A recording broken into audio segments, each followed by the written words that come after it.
So, good afternoon, everyone. Today, I will represent a review topic on what the Bauls. So, Bauls are the most unique spiritual and cultural communities of Bengal. They are wandering mystic musicians mainly found in West Bengal and Bangladesh. So, although people know Bauls through their music and colorful lifestyle, scholars argue that the Baul identity is much deeper than the folk entertainment. So, the Baul represent a spiritual philosophy centered on humanity, equality, and simplicity, and mostly devotion. So, in this presentation, I will discuss Bowl's through three important themes. So, first theme is spiritual philosophy. So, spiritual philosophy is the identity of the Bowl, and second is their musical and instruments. Third is daily life. So, to begin with, the most important themes in Bowl study is their spiritual philosophy. So the scholars thinks that the bowl possibly comes from the bowl word possibly comes from the Sanskrit word batul or batula, which spiritually means or mainly means is the word mad, we call it, or wind touched or detached from the worldly life. So this meaning is very important because it reflects how bowls separate themselves uh, from the very materialistic life that we lead actually. This themselves and social expectations and in search of spiritual truth. And according to a genius researcher called Open Shaw, in his studies thinking of Bowl of Bengal, uh, he represent his view that bowls are not a formal religious sect. Instead, they form a loose community connected to spiritual initiation, music, philosophy through their lifestyle. So, this is very significant because Baul reject caste hierarchy, formal language, law, and institutional religion that we normally see that Muslims go mosques, Hindus go temples, etc. So they believe that spirituality should come from personal experience rather than these rituals we actually normal people follow. So one of the most conceptual theory that Baul follow is the man of heart. This was discussed by the famous poet Rabindranath Tagore in his book that is called Man of Heart, and he explains that Baul search the God within the human soul.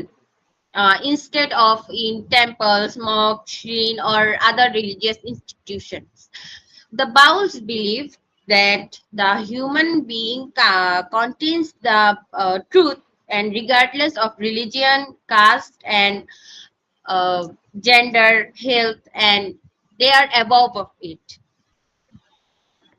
So, in my opinion, this philosophy makes the bowl extremely relevant today, and modern society is still divided by the religion, class, and political conflict. The bowl these days divisions by teaching the humanity itself, and it is the highest truth.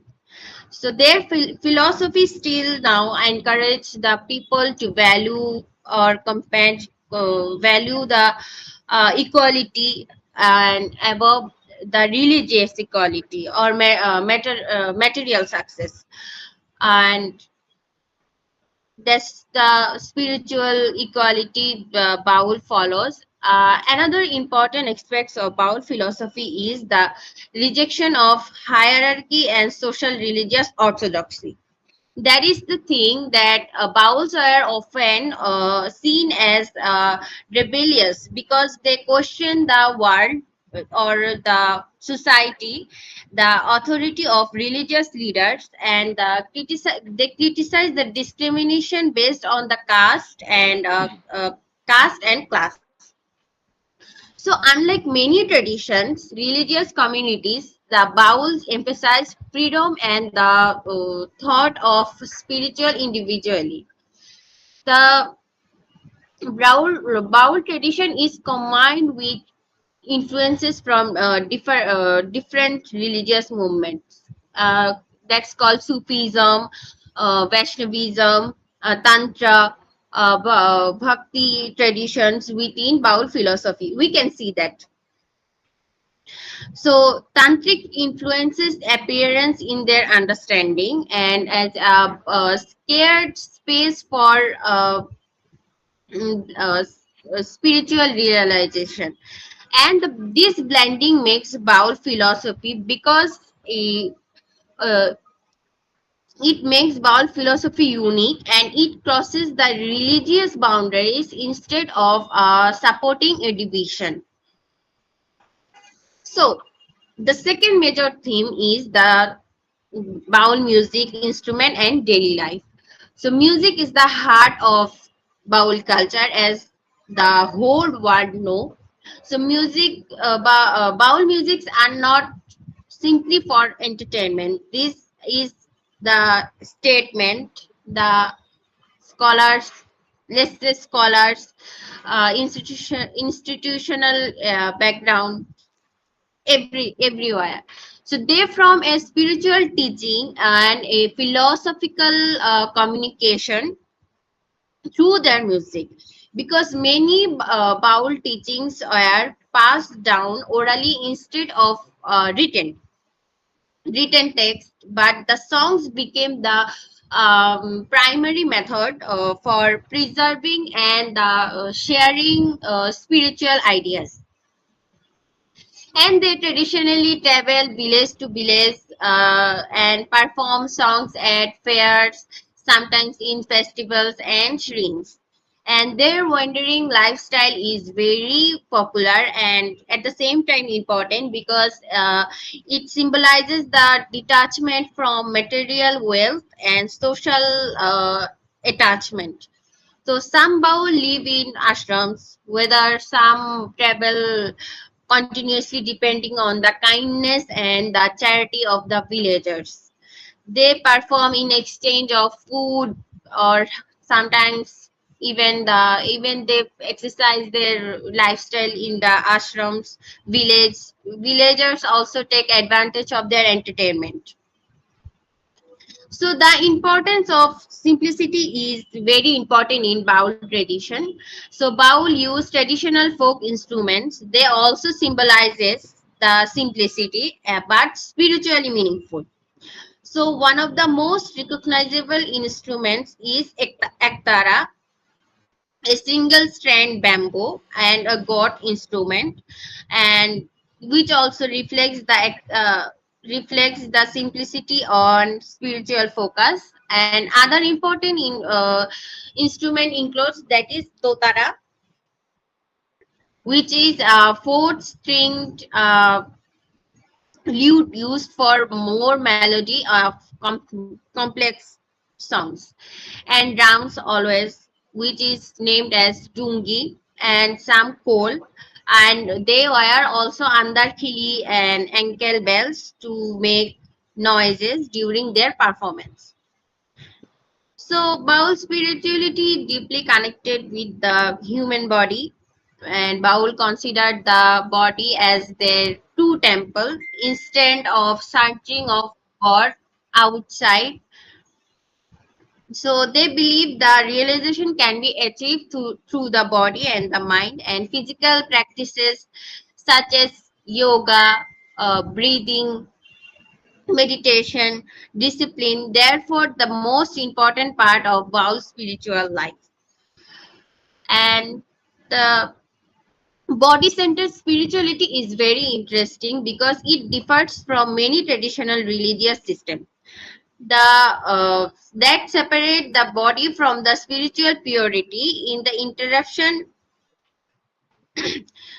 In the interruption of many scholarly research, the Baul teach the spirituality should reject the ordinary human life. As we see, they already lead not already, they almost lead a nomadic life.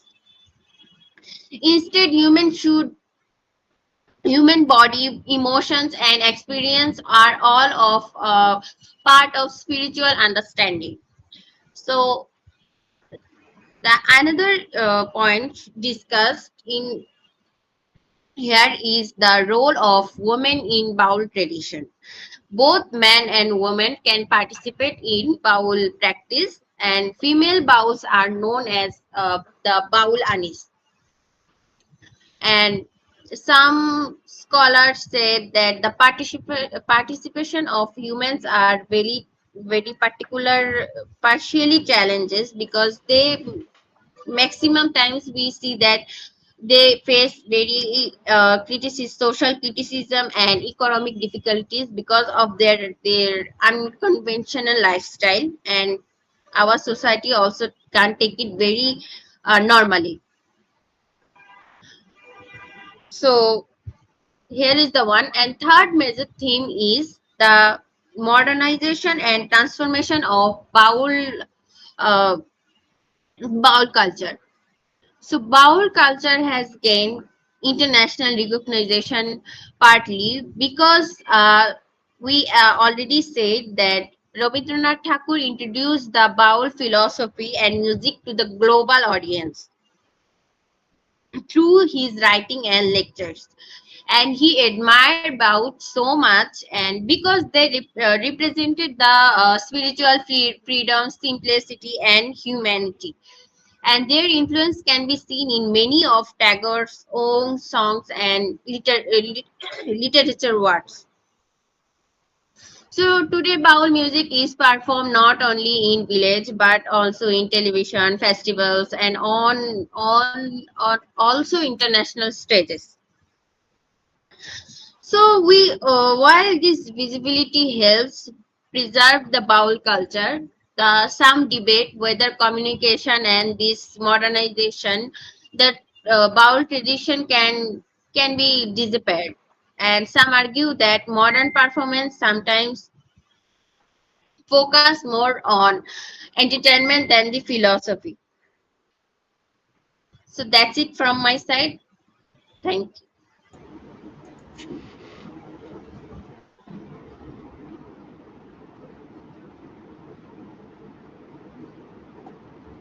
Okay, should I start? Start. Assalamu alaikum. I'm Fariza Islam Hridi. Today I'm going to talk about the Sufi roots. Okay, imagine it is the 13th century, somewhere in the delta of Bengal. Wandering mystic is singing by the riverside. A Muslim farmer stops to listen. A low castle Hindu weaver uh, sits beside him. Neither of them fully understand the language of religious tradition, but both understand the song. That song, that moment of meeting across religious lines, is where the Baul tradition was born. And one of the most powerful forces behind it was Sufism, the mystic of Islam, uh, heart of Islam. So today I want to take you to into that connection.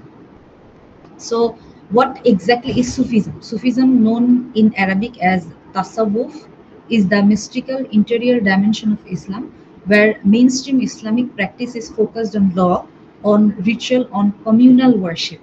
Sufism turns inwards. It asks, how do I experience God directly? Not just obey God, but know God, feel God, love God. Sufi arrived in Bengal from the 12th century onward through powerful spiritual orders, most notably the Christi and Quadiri orders. And here is what made them extraordinary. They did not just come to convert people, they came to connect with people. They sang in Bengali, they sat with poor farmers and weavers. They built shriners that became gathering places for both Hindus and Muslims. In doing so, they created the spiritual soil in which the Baul tradition could grow. Now I'll talk about the Moner Manush and Insan al Karim. Now this is the most important concept of Baul philosophy, which is something called Moner Manush, the man of the heart. This is the divine presence of that, according to Baul teaching, lies inside every human being. You cannot find it in a mosque. You cannot find it in a temple. You can only find it within yourself. The idea has a remarkable parallel in Sufi thought. The Sufi speaks of the Insan al Kamil, the perfect human being, a person so spiritually awakened that they become the mirror of the divine. The divine is not somewhere in the sky. The divine is right here in this body, in this breath. The greatest Baul philosopher Lalun Shah captured this, one of his most famous lines. He sang, I'm translating from Bengali. He lives nearby, yet I cannot see him. This is the Moner Manch. This is the Sufi god, close enough to touch and still just out of reach. The tension, that longing, is the emotional engine of Baul music. Sufi theology has a beautiful distinction that I want to share with you. They speak of two kinds of love. Ishq-e mazazi, human earthly love, the love between two people, and Ishq-e-hakiki, real divine love, the love of the soul for God. Okay, now the bow sings of a beloved who comes and goes, of longing, of separation, of the ache of union that has not yet arrived. On the surface, it sounds like a love song, and it is, but the beloved is just not just a person, and the beloved is God. The longing is not just romantic, it is spiritual. The erotic devotion language is one of the deepest and most direct inheritances from Sufi poetry. The same vocabulary runs through the Persian ghazals of Rumi, the Punjabi poetry of Bulle Shah, and the Bengali songs of the Bauls. They are all singing the same song in different languages, in different centuries, about the same longing. Now I'll talk about Guru Discipline Bond. In Sufi practice, you cannot access the inner techniques alone. You need a peer, a spiritual master who initiates you, transmits the teaching to you, and becomes, in a very real sense, your spiritual parent. The initiation is called bayat, and the bond is considered sacred. The Bao tradition operates through exactly the same structure. Every Baul has a guru. The knowledge is passed orally, often encoded in songs whose true meaning only initiates can understand. Researcher Jenny Openshaw, in her landmark study Seeking Bowls of Bengal, documents Baul lineages that trace their spiritual ancestry to both Sufi peers and Hindu gurus simultaneously. Not one or the other, both. This is syncretism in action. Finally, and perhaps most importantly for understanding why this synthesis happened, both Sufism and Baul tradition share a radical commitment to society equality. Sufi saints in Bengal were famous for accepting anyone, regardless of regardless of social status, as a discipline. The divine presence in you is no less real because who your parents were. The conviction was explosive in a castle's stratified society. The Bowls inherited the conviction directly. This refusal of castle, their insistence and the divine is equally accessible to every human being. This is not just a philosophical position, it is way of life. It is Sufi figuring it all over. Finally, so why did this synthesis work as well? I want to offer one core answer. Both Sufism and the Baul tradition are portable traditions. They do not need temples or mosques. They travel in the body, in the memory, in the song. When Bengal was torn apart by colonialism and then by partition. When borders were drawn and lineages were severed, the Sufi dimension of the Baul tradition was part of what kept the tradition alive. You can take away a building, but you cannot take away a song. The Sufis strand of the Baul tradition is not an external influence grafted onto something essentially Hindu. It is woven into the very fabric of how the Baus understand God, love, the human body, and the relationship between teacher and student. Sufism was one stream, but the river had other sources too. This is all from my side. That's it. Thank you.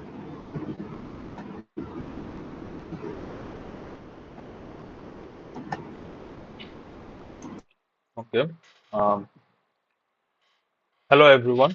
Today I will talk about how Vaishnav Bhakti tradition influenced Baul philosophy and music. Uh, my main focus is that Baul did not just copy these ideas, they changed and reshaped them in their own way. Baul created a spiritual philosophy where human emotions, longings, and even the body itself became important parts of spirituality. They also believed spirituality should not depend on caste or strict religious systems. At first, let's look into the historical background of it. To understand this, we first need to look at the Bhakti movement in Bengal during the 15th and 16th century. The Bhakti movement focused more on a personal devotion rather than focusing on rituals and religious rules.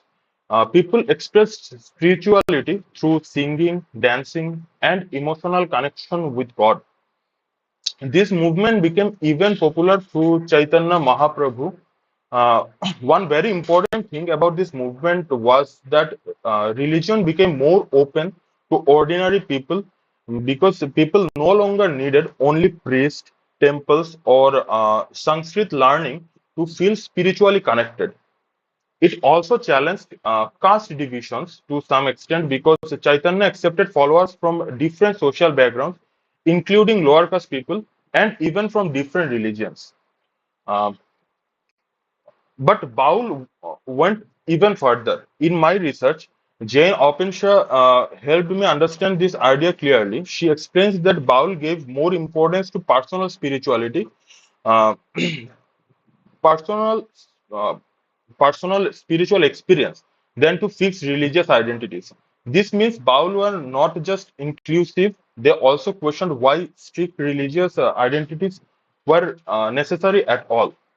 So while Bhakti started as a devotional reform movement, Bauls transformed it into something more radical, a challenge to institutional religion itself.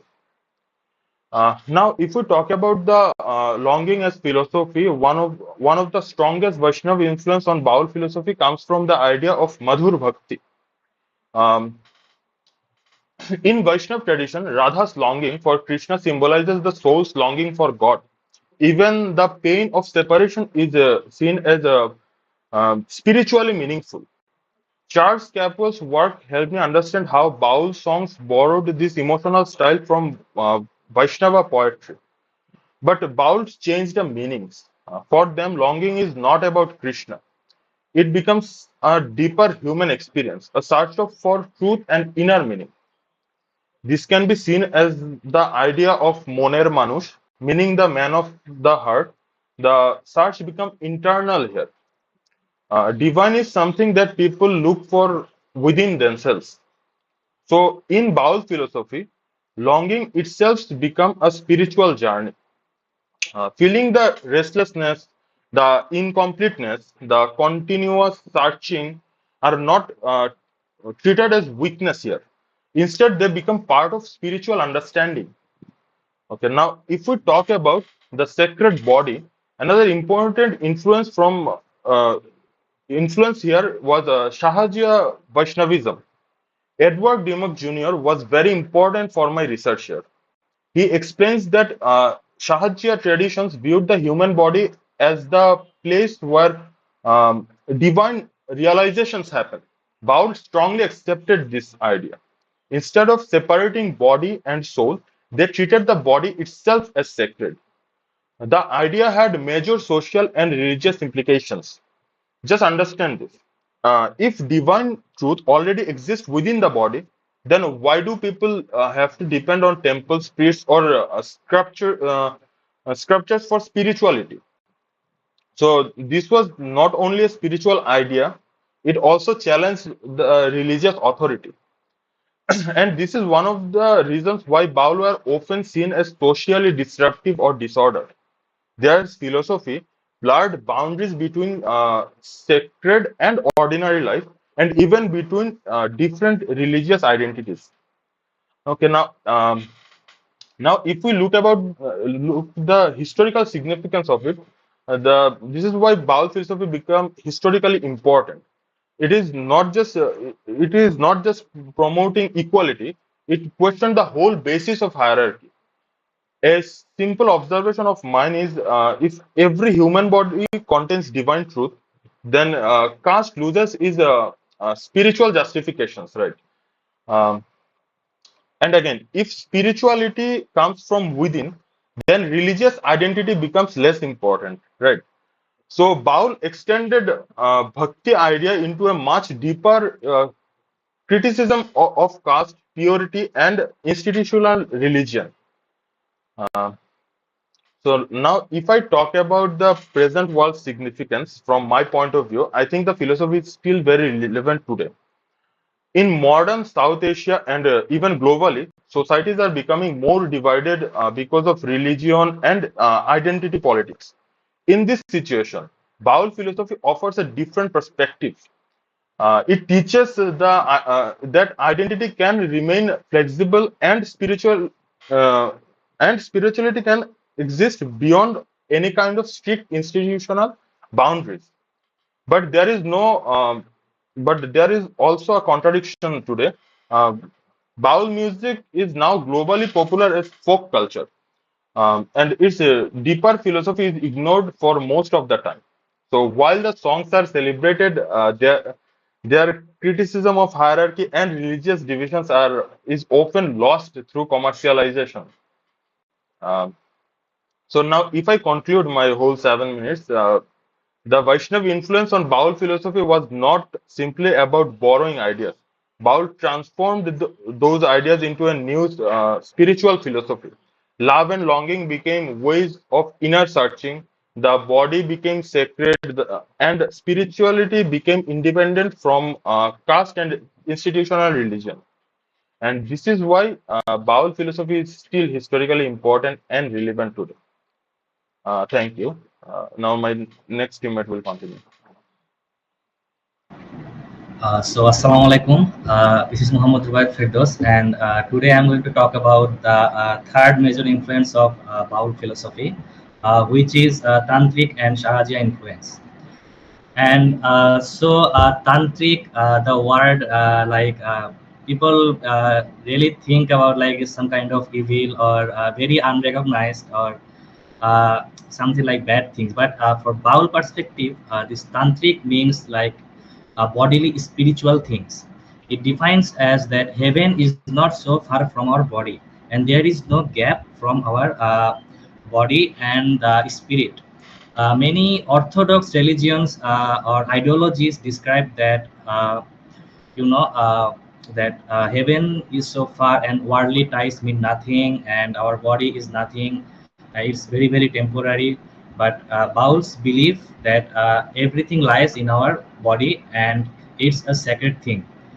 And Tantric defines all this perspective, and my previous co-teammates have already mentioned about the origin of Tantric, like the Vajrayana Buddhism, and they also talked about the Moner Manush, the man of heart. And so I am not describing these things, but the Vajraya Buddhism, which is also known as the Tantric Buddhism, and from there the Shahajiya Buddhism rooted, and Shahajiya Buddhism was first encountered in 8th to 12th century in Bengal, and most of its scriptures came from those Tantric Buddhism ideologies. And the Shahajiya mainly means like innate or natural. and it views the human body as sacred instrument or spiritual realization, which I have already mentioned, and it emphasizes the breathing techniques, the energy and consciousness over ritual and asceticism, which most of the Orthodox religion already follows. And the Shahajia or Shahajayana, uh, it was quite popular at that time, but when the Islamic expansion happened, the Shahajana monks reduced that their existence became reduced, and they tried to hold on it by doing some folk songs, which we already see in Baul. And those folk things, the folk songs writings mainly mainly show the influence of Ulta Bhasha, which is the coded influence, the coded language, besides many objectical, many material things.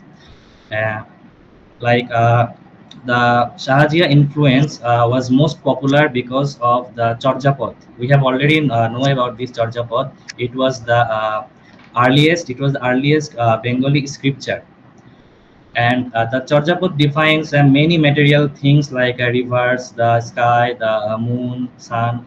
But in the background of these material things, there is a coded language which describes their beliefs, their Shahajiana beliefs. And there is also a body-centered spiritually bowl practice, which is known as Deha Sadhana, which means in Bengal like Deho Sadhan. It fully focuses on body, and the spirits, the heaven, everything it lies in our own body. And the metaphors of those materialistic thing I have already mentioned, like rivers, birds, and boats symbolize the inner spiritual processes and the meaning which they hold between them. And the bowls are the beliefs of bowls clashes with the Orthodox religions for these reasons, which is like bowls separate the divine and heaven, like it relies on their body. And the Orthodox religions, like most of the religions now, believe that heaven is so far away, the body and the mind and the worldly ties, the materialistic things doesn't mean anything. If we do good, we are good. If we do bad, we will go to like the opposite of heaven, hells, or anything. But the bowls define completely opposite. Their body is sacred, their mind is sacred, and their belief, their breeds, and they can gain the ultimate mind peace through their beliefs, which we can learn from the lessons of Lalon Shah, which will be discussed my next teammate. Lalon Shah mentions like there is no religion and there is no separation for human being. Everything is body, everything is materialistic. And so that's it for now. So my next teammate will describe the Lalon Shah and the legacy of our philosophy. Thank you so much. Everyone. Today I will discuss one of the most influential spiritual philosophers and cultural figures of Bengal, Lalan Fakir, also known as Lalan Shah, and explain how his philosophy became the strongest embodiment of Bao syncretism, humanity, and spiritual freedom. uh, when we talk about boundlessly, we are not simply talking about pop music or wandering singers. We are talking about spiritual and cultural movement that challenge caste discrimination, religious orthodoxy, and communal division in Bengal. And at the center of this movement stands Lalon Fakir, obviously. Lalon Shah was born around 1774 in Bhadra village in Kumarthali in Kushtia, which is located presently in Bangladesh. 19th century Kushtia was already deeply connected with folk spirituality, rural mysticism, and Baul culture. But what transformed Lalon from an ordinary village man into a spiritual philosopher was not a privilege or formal education. It was totally from suffering, rejection, and lived experience. One of the most important turning points of his life occurred during a pilgrimage journey. Lalon traveled with his neighbor Paul and several companions to Baharampur in Murshidabad for Bangapati in pilgrimage. On the way back, he was severely affected by smallpox, Bosonto, and gradually lost consciousness. Uh, Fearing the contagious disease, his companions abandoned him near the riverside and believing Uh, but this is where the story becomes deeply symbolic. A Muslim woman rescued him, cared for him, and helped him recover. However, her Lal returned home. So Hindu society rejected him because he had stayed in a Muslim household. His own community no longer accepted him. This movement completely transformed Lalon's philosophy. Obviously, he got rejection, and this rejection dragged him to change his mind or change his philosophy. He realized that society valued caste and religious identity more than humanity itself. This rejection became the foundation of his lifelong critique of caste hierarchy, communal division, and institutional religion. Instead of returning to authority social life, he searched for spiritual truth beyond religious boundaries. During this period, he came under the guidance of the mystic Baul Guru Siraj Shai. Under Siraj Shai's influence, Lalon entered the Baul tradition, which combined elements of Sufism, Vaishnavism, Tantra, Sahajiya philosophy, and Bengali thought spirituality. But Lalon did not simply follow a doctrine, he transformed Bao's philosophy into a humanistic spiritual movement centered on equality, love, and realization. One of the most influential concepts in Lalon's philosophy was Moner Manus, meaning the man of heart. For Lalon, spirituality was not found in temples, mosques, rituals, or scriptures. Uh, the true spirituality existed within the human soul. He believed that all human beings carry the same spiritual essence regardless of religion, caste, or social identity. This is why Lalon famously asks, everyone asks whether Lalon is Hindu or Muslim, but I have never seen the mark of religion with my own eyes. The line of is not simply poetry, it is philosophical resistance. His Akhra at Shaurya near India became a leading example of his philosophy. Hindu and Muslim disciples gathered there together beyond communal boundaries. Lalon did not create an institutional religion. Instead, he created a spiritual space based on coexistence, humanity, and equality. Another remarkable aspect of Lalong philosophy is how he transformed music into social and spiritual expression. He composed more than 2,000 songs focused on humanity, love, spirituality, and self-realization. These songs were not merely entertainment, they carried philosophical ideas, ethical values, and social protest. So, simple talk language, Lalan question power, hierarchy, and or hierarchy and through simple talk language, Lalan question power, hierarchy, and religious hypocrisy in ways ordinary rural people could understand. Now, the influence did not remain limited to villages. Rabindranath Tagore later encountered vowel songs near the Padma River to Shileda. Tagore was deeply influenced by Nala's spiritual humanism, especially the idea of inner divinity and universal humanity. Many scholars believe Bhavan philosophy influenced Tagore's Patanjali and his concept of spiritual freedom. Tagore also played a major role in introducing Baul philosophy to educated Baul society and eventually to global audience. Scholars argue that Tagore transformed Baul philosophy into um, literary mysticism, separating it from its ritual, social revelers, and mystic roots. In other words, while Tagore globalized Baul thought, He also reshaped it into a more aesthetic and universal literary form. Even after Lalon's death, his philosophy survived through oral tradition and music, unlike our institution of religious religions that depend on rite and scripture. About history survived through songs, performance, political traditions, and communal gatherings such as Jyotisha, Andisha, Pagla Kanai, Sadat Karim, Muqaddas, Alam, Udasin, Khoda Box, and Shah Abdul Karim carried forward Lalon's message in humanity and spiritual freedom.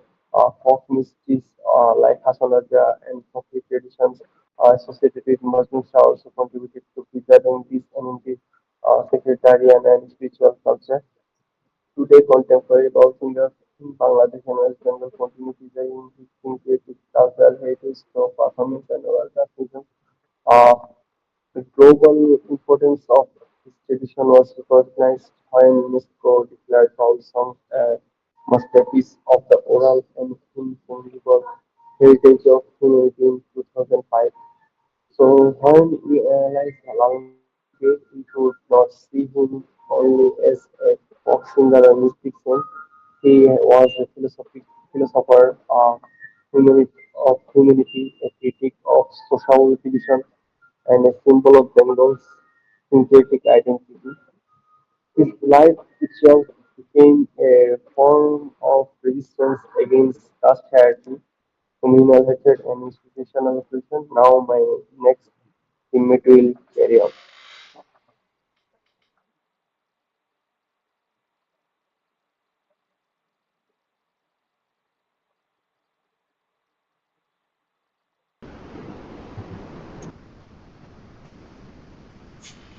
My group has already explained who the Baul were and what they believed in, where those beliefs came from, and their successor. But I want to focus on something totally different.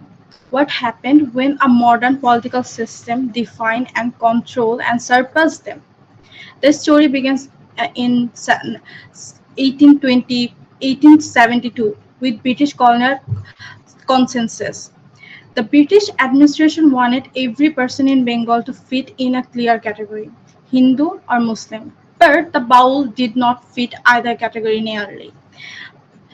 They were wandering mystic singers and spiritual practitioners who mixed ideas from Sufi Islam, then Vaishnavi Hinduism, Buddhism, and Tantric tradition. They rejected the caste division and formal religion boundaries. So, the colonial officer tried to classify them and they became confused. One British ethnographer, H.H. Risley described them as being looked down by the respectable Hindus. But honestly, what they describe to me is about colonial anxiety rather than the Baul themselves. Like how insecure the colonizer were. This is also the main argument of Seeking Bowls of Bengal, the book I am using as my reference, where Jane Openshaw explains that Baul were never just musician or a simple religious group. Their whole way of life depended on refusing identities. So she found that many Baul songs used something called sh- Sandhya Bhasha or intentional language. The song often had hidden meanings, one meaning for ordinary people, another meaning for the intentional listeners. So the cultural state did not fail because the Baul were invisible. They failed because the system could not understand people who existed outside the rigid categories. Then, if we move to 1905, that was the time when the Lord Curzon partitioned Bangla into Hindu majority and Muslim majority region. That obviously that reaction was huge, and whole history belongs to that part. But uh, which is a really interesting and ironical story is that exactly at that point of period, Rabindranath Thakur was used Baul melodies in his nationalist Swadeshi songs. So the music of tradition that tried to dissolve Hindu Muslim Division was now used in a nationalist politics that often deepen the division itself. It's kind of backhanded. At same point that Islamic reform revolution for Fariaji Andolan was happening, and they were attacking Muslim Bauls and accusing them of being not Muslim enough or being un-Islamic. So the Baul were being praised and condemned at the same time by different groups, but for the same reason, because they refused to blend and mold into either side. Then, when it comes to 1947, the partition of India, the Bangla was divided permanently. As historian William Van Schendel explains in A History of Bangladesh, that political borders can divide a land, but they cannot divide a culture. Here, in this respect, Baul culture, the songs, the teacher-student relationship, the guru, and the festival networks continues across the border. The traditions survive beyond the state. Here's also during the Pakistani period, another important shift happened. That Pakistani government tried to suppress Bengali culture and identity. At one point, Rabindranath Thakur's work was banned from Pakistani radio because Bangla folk culture was seen as inherent, insufficiently Islamic, but it backfired. Instead of disappearing, Bengali traditional folk music, such as including Baul music, became the symbol of resistance. After Bangladesh becomes independent in 1971, the Baul music was celebrated as a part of national identity. It was state sponsored, institutionalized, and publicly celebrated. But there was a change. That this this genre was music was protected, yet at the same time simplified and reshaped for our national identity. But it missed the philosophical part. Finally, in 2005, we all know UNESCO recognized it as a cultural heritage. But this this give the Baul music international recognition and some protection. But UNESCO recognition and protection, even though it preserves the part of music, festival performance, and cost and cost customs, but it did not capture the deepened spiritual practices and hidden meaning that remain difficult to capture. So, oh, they never truly been seen. So, if we really look into it, so what we see throughout the history, that every major political system tried to define and control the bowels. The British produced confusion. The nationalists romanticize them. The religious reformers persecute them. The Pakistani tries to turn into the symbol of resistance. The Bangladesh, when became independent, it institutionalized them. The UNESCO internationalized them, but none of them fully captured the tradition itself. I think it's a key point that Baul survived through, but still refusing to mix their identity. The tradition built on ambiguity, which is difficult to completely government and destroyed it because of this ambiguity. But also still this day at the same time, when it's celebrated in today in Bangladesh, there's obviously a tension because of this ambiguity. The modern ambiguity sometimes if ambiguity the bow ambiguity the modern Bangladeshi rock bands such as Nogor Baul, which is really famous band, called Urban Baul. They picked up and mainstream and kind of commercialized of Baul music. The tradition has become more popular and mainstream, but also distanced from the main basic philosophy it rooted from. Here, a secular group celebrating the Baul music as a part of Bengali identity, while a conservative religious group criticizing it. The same debate continues in different century and where it leads to us. So the same concept, the division. The colonization is the colonizer started it, divided it, and ruled us. So where are we still divided in a basic concept? Why are we trying to mold everything and every belief into one? And that was the whole concept of Baul and their identities. And they still survived without molding in. Thank you.